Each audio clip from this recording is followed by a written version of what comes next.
सुधा दिल्ली की किसी अंडरग्राउंड जगह पर बैठकर अपने आदमियों के फोन का इंतजार कर रही थी और अभी तक उसकी बेसब्री को खत्म करने वाली कोई भी न्यूज उस तक नहीं पहुंची थी। तभी उसके फोन में नोटिफिकेशन की बेल आई। सुधा ने अपने फोन को ओपन करके देखा जिसमें तेज की वीडियो और फोटोग्राफ्स थे। उसने फोटो को जूम करके देखा। तेज और भी हैंडसम और चार्मिंग हो गया था। उसे तेज की फोटो पर हाथ फेर कर कहा, तुम्हें ठुकराकर मैंने बहुत बड़ी गलती की है और उससे भी बड़ी गलती तुमने की है मुझे ठुकराकर। तुमने जो गलती की है उसको भुगतने के लिए भी तैयार हो जाओ। सुधा फिर से अपनी पहली वाली थोड़ा पागलपन लिए हुए हंसने लगी। तेज ने अपने फोन को रखा और अपने प्राइवेट जेट की ओर बढ़ गया। उसे जल्द से जल्द दिल्ली पहुंचना था। उधर तनु भी मार्गरेटा को सब कुछ समझा चुकी थी। उसने बैग में अपना जरूरी सामान लिया और दादू और नानू के पास आ गई। उसने उनके पैर छुए और कहा, दादाजी मैं दिल्ली जा रही हूँ, पर आप कारण मत पूछिएगा। कुछ बहुत जरूरी काम से जा रही हूँ और आते वक्त देर भी हो सकती है। यदि ज्यादा देर हुई तो मैं और तेज दिल्ली में ही रुक जाएंगे, तो आप चिंता मत कीजिएगा। फिर उसने नानू को भी बाय कहा। दादू ने प्यार से तनु के सर पर हाथ फेर कर कहा, तुम जाओ, मेरे बच्चे का ध्यान रखना। तनु ने हाँ में सिर हिला दिया और हाँ कहकर कार की तरफ बढ़ गई। उधर काठ गोदाम में दृष्टि और पूजा बेड पर बहुत सारा सामान फैलाकर बैठी थी। दृष्टि ने पूजा से कहा, यार बड़ी मुश्किल से उस हैंडसम हंस से मिलने का मौका मिल रहा है, तो देखना आज की पार्टी में उसकी नजर मुझसे हटेगी ही नहीं। पूजा ने चौंकते हुए कहा, तू ऐसा क्या करने वाली है, जरा बता तो। दृष्टि ने खुश होकर उस ड्रेस पर हाथ फिराया जो वो प्रीति और विक्रम के साथ लेकर आई थी।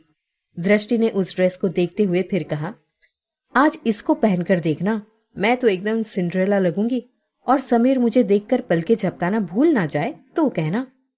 पूजा ने मुंह सड़ाते हुए कहा, ओ शेख चिल्ली, दिन में सपने देखना बंद करो, जल्दी ये सब उठाकर रख देते हैं। वैसे भी हमें ये सब कुछ शाम को तो पहनना ही है, पर अभी यदि उमा दीदी यहाँ आ गई और उन्होंने बेड पर इतना सारा सामान फैलाए हुए देखा तो गुस्से में पागल हो जाएगी। फिर दोनों एक दूसरे का चेहरा देखकर मुस्कुराते हुए बेड पर पड़ा सामान समेटने लगी। दृष्टि ने पूजा से पूछा, पूजा एक बात बता, क्या तुझे समीर अच्छा नहीं लगा? पूजा की आंखों में भी समीर की झलक उतर आई, पर जबान साथ नहीं दे रही थी। उसे गर्दन में ना हिलाते हुए कहा, जो चीज बस में ना हो मैं उसका लालच करना भी नहीं चाहती। ऐसा नहीं है कि मुझे वो पसंद नहीं आया, शायद वो मुझे बहुत पसंद आया, पर मैं जानती हूँ मेरा उससे मिलना कभी नहीं हो पाएगा, तो उसके बारे में सोचकर मैं अपना दिल और दिमाग खराब क्यों करूं। वैसे भी इस आश्रम में रहकर कई लोगों की शादियां हुई हैं और कुछ हैं जो अपनी शादी की उम्र से बूढ़ी भी हो गई हैं, पर उनकी शादी नहीं हो पाई, वो भी सिर्फ इसीलिए क्योंकि वो अनाथ है। मुझे नहीं लगता हमारी किस्मत में कुछ अच्छा लिखा है। बस विक्रम भैया और दीदी हमारा ध्यान रखते हैं, पर कुछ चीजें ऐसी हैं जो अनाथ लोगों के हिस्से में नहीं लिखी होती। हमारी जिंदगी में प्यार नहीं लिखा होता। दृष्टि ने हाथ में पकड़े हुए सामान को वहीं बेड पर रख दिया और पूजा की तरफ बढ़ गई। उससे पूजा को पकड़कर उसका चेहरा अपनी ओर किया और उसकी आंखों में छलक आए आंसू को पोंछकर बोली, देख, तूने ही तो कहा था ना, हम जो भी अपने किस्मत में लिखवा कर आए हैं वो हमें जरूर मिलेगा, और मुझे पता है हम अपने किस्मत में ढेर सारा प्यार लिखवा कर आई हैं। देखना, हमें भी कोई प्यार करने वाला जरूर मिलेगा। क्या पता समीर ना सही, उसके जैसा कोई और हैंडसम हंक ही सही। फिर वो मुस्कुरा दी। उसे देखकर पूजा भी मुस्कुरा उठी।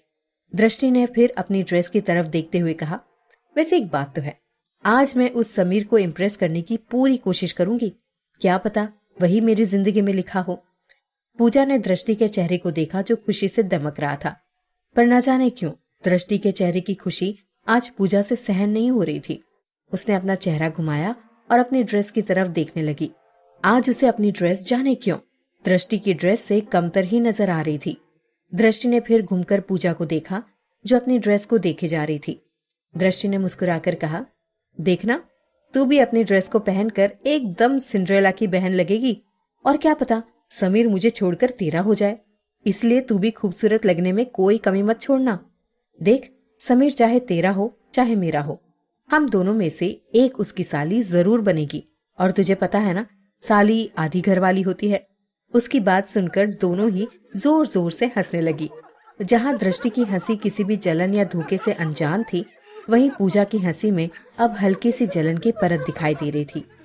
दोनों हंसी रहे थे, तभी उमा दीदी उस कमरे में आई और बेड पर सामान फैला देखकर गुस्से में दोनों से बोली, इसलिए मैं विक्रम सर से कह रही थी कि किसी को भी अपने साथ ना ले जाए।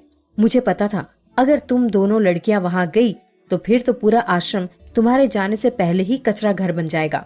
जल्दी समेटो ये सब, नाश्ते का समय हो गया है और आज का नाश्ता सभी लोगों को तुम दोनों को ही परोसना है, तो जल्दी ही अपना सामान समेट कर आ जाओ।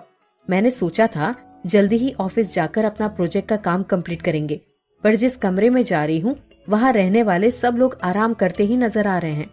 किसी को भी इतनी फिक्र नहीं है कि विक्रम सर और प्रीति मैडम जो हमारे लिए इतना कुछ कर रहे हैं, हम उनका प्रोजेक्ट जल्दी खत्म करने की कोशिश भी नहीं कर रहे हैं। पूजा ने तुनक कर कहा, वैसे भी उमा दीदी, अभी तो एक ही प्रोजेक्ट है, उसके लिए आप इतना बवाल मचाए पड़ी हैं। आपको तो पता है ना, इस प्रोजेक्ट के खत्म होते ही फिर नए प्रोजेक्ट आ जाएंगे। हम दिन रात उसी के लिए मेहनत तो कर रहे हैं ना।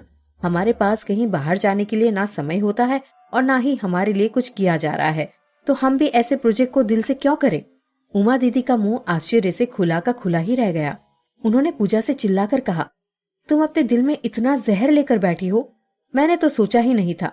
मुझे तो लगा था तुम हम सभी में सबसे छोटी हो, और दिमाग की भी इतनी छोटी होगी मुझे नहीं पता था।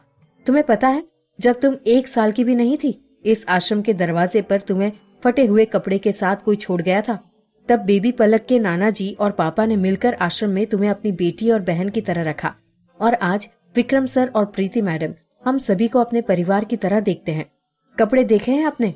उनमें कहीं भी कुछ फटा नजर आ रहा है क्या? तुम्हें इतने अच्छे कपड़े मिल रहे हैं, तुम्हें इतना अच्छा नाश्ता मिलता है, खाने के समय 2 सब्जियां, दाल, चावल, रोटी, पापड़, अचार, सब कुछ तुम्हें मिल रहा है। हफ्ते में 2 दिन हमारे आश्रम में छुट्टी होती है। उस दिन हम मार्केट जा सकते हैं, फिल्म देखने जा सकते हैं या फिर कहीं घूमने जा सकते हैं। किसी चीज की कोई मनाही नहीं है। और ये प्रोजेक्ट यदि तुम्हें नहीं मदद करनी है ना, तो मत करो, लेकिन अपनी जुबान से ऐसा जहर मत उगलो, क्योंकि अब पता नहीं तुम किस किस को अपने लपेट में ले लोगी। और तुम्हारे दिमाग में पड़े हुए इस भूसे को जितनी जल्दी जला दो उतना ही अच्छा है। इतनी सारी सुविधाओं और प्यार मिलने के बाद भी तुम्हारे दिमाग में ये सब क्या आ रहा है, कुछ समझ नहीं आया। तुम्हें आज पार्टी में जाना है, ये जो ड्रेस तुम पहनकर जाने वाली हो ना, तुम दोनों की ड्रेस ही 7-7 हजार की है। इतनी तो तुम कमाती भी नहीं हो, पर विक्रम सर और प्रीति मैडम ने तुम दोनों को ये लेकर दिया है। इतना ही नहीं, तुम्हें तो पता भी नहीं हम सबके लिए भी नए कपड़े आ चुके हैं, भले ही हम उस पार्टी में जाए या ना जाए, क्योंकि उन्होंने हम सबको एक जैसा देने का फैसला किया है। तो आज के बाद अपनी ऐसी बकवास बातें कभी मत करना। फिर उन्होंने अपना चेहरा दृष्टि की ओर करके कहा, दृष्टि, तुम अपनी ड्रेस उठाकर अलमारी में रखो और मेरे साथ आओ। यहाँ का पूरा सामान पूजा ही समेटेगी। तुम मेरे साथ आओ और नाश्ता लगाने में हेल्प करो, आज हमें जल्दी जाना है। उन्होंने पूजा की ओर पलटते हुए कहा, और यदि किसी का मन ना हो तो वो इसी कमरे में रह सकता है। हम उसके बगैर भी इस प्रोजेक्ट को समय पर कंप्लीट करके दिखाएंगे। फिर वो पैर पटकते हुए वहां से चली गई। दृष्टि आश्चर्य से पूजा की ओर देख रही थी। फिर उसने अपना ड्रेस अलमारी में रखते हुए पूजा से कहा, ये तूने क्या कह दिया उमा दीदी से? तू जानती है ना, वो इस आश्रम में उसके खिलाफ कुछ भी नहीं सुन सकती। और वैसे भी उन्होंने सच ही कहा है, दूसरे किसी आश्रम के बारे में सुनती हूँ तो रोंगटे खड़े हो जाते हैं। आश्रम की आड़ में औरतों के साथ क्या क्या नहीं किया जाता, पर यहाँ हम कितने सुरक्षित हैं, शायद कोई अपने घर में भी ना हो। मजाल है कोई बंदा यहाँ की दीवार फांद कर आए या फिर बंदूक चाकू लेकर इसके अंदर घुस सके। अरे कोई अंदर झांक भी नहीं सकता, इतनी सुरक्षा है यहाँ पर। और तूने इतना कुछ कैसे सोच लिया, मुझे तो आश्चर्य होता है। चल अब जल्दी कर, मैं तेरी मदद करती हूँ। वो जल्दी जल्दी वहां का सामान समेटने लगी, पर पूजा भूत बनी वहीं खड़ी हुई थी। उसके दिमाग में वही सब बातें आ रही थी जो अभी उमा दीदी उससे कहकर गई थी। उसे अपनी कही गई बातों पर शर्मिंदा महसूस हो रहा था। उसने भी मन में कहा, ये मैंने क्या कह दिया। वाकई एक अनाथ को इतनी सुविधा मिल नहीं पाती, और जिन्हें मिलती है वो शायद मेरे समान हो जाते हैं। सारा सामान समेटने के बाद दृष्टि ने कंधे से पकड़कर पूजा को हिलाया और उसकी आंखों में देखते हुए कहा, चल, मैंने यहाँ का सारा सामान समेट लिया है। उमा दीदी से माफी मांग ले, वो दिल की बहुत अच्छी हैं। और वो हाथ खींचकर पूजा को डाइनिंग हॉल की तरफ ले गई। डाइनिंग हॉल में 100 के करीब महिलाओं के बैठने की जगह थी। दृष्टि और पूजा उमा दीदी को देखने लगी। उमा दीदी उन्हें एक कोने में खड़ी आंसू पोंछते हुए दिखाई दी तो पूजा जाने लगी, दृष्टि ने कहा, तू जा, मैं इधर नाश्ता परोसने में हेल्प करती हूँ। कम उम्र की लड़कियां नाश्ता परोसने के लिए गंज के पास खड़ी थी और वो गंज से खाना निकालकर सभी को परोस रही थी। बाकी की सभी अपनी अपनी प्लेट लिए नाश्ते का इंतजार कर रही थी। दृष्टि भी उनके साथ लग गई और जो भी नाश्ता नहीं ले पा रही थी उनके प्लेट वो टेबल पर रखकर आ रही थी। उधर पूजा उमा दीदी के पास आई और हाथ जोड़कर माफी मांगते हुए बोली, मुझे माफ कर दीजिए उमा दीदी, आज जो भी मेरे मुंह से निकला वो गलती से निकल गया। अब मैं ऐसा कभी नहीं कहूंगी। आप परेशान मत होइए और आपकी आंखों में मैं आंसू नहीं देख सकती। बचपन से ही आपने मुझे पाला है और आपको मैंने अपनी बड़ी दीदी की तरह ही मानती आई हूँ। हर रिश्ते का प्यार मुझे यहाँ मिला है, फिर भी मैं ऐसे कैसे कह गई? मुझे नहीं पता, मुझे माफ कर दीजिए। पूजा की आंखों में आंसू झलक आए। उमा दीदी ने एक नजर पूजा को देखा, फिर गले से लगाते हुए बोली, इस आश्रम ने मुझे जो सहारा और प्यार दिया है वही सहारा और प्यार उन्होंने तुम्हें भी दिया है। मुझे अच्छा लगा कि तुम इसे समझ गई। फिर दोनों एक दूसरे से दूर हुई तो उमा दीदी वापस अपने रूम में आकर बोली, उधर नाश्ते को परोसने की जिम्मेदारी तुम्हारी भी है, तो जल्दी जाओ और अपना काम करो। पूजा ने मुस्कुराकर उमा दीदी को देखा और दौड़कर दृष्टि की ओर चली गई। वो भी दृष्टि की हेल्प करने लगी। 1 घंटे में ही सभी का नाश्ता हो चुका था।